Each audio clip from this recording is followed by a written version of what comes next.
Hey, okay, that looks like a wool art. Okay, it's just merger of so many pictures and it looks like a video.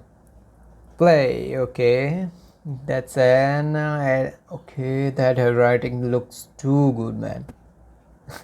If I will be a teacher, I will give 11 out of 10. One, of course, for those accurate pen strokes. Looks too amazing.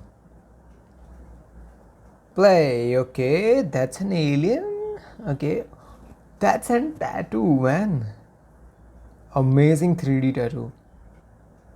Yeah, of course, it's just giving us a look that it's from. Okay, that looks like some cloth type of thing and embroidered or I don't know.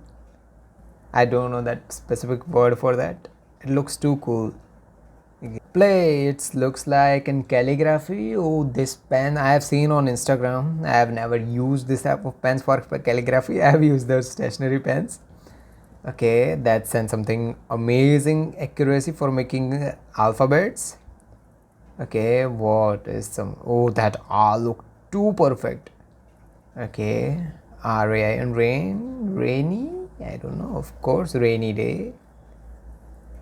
That glow is by editing, I think. Okay. Play, okay, that's sharpener and pencil. Okay, again, that's an wool art. A combination of so many pictures, but those wool, perfectional wool. It looks like play, okay. There are so many people just covered up with some type of color, I think. Okay, they will give you a look like, okay,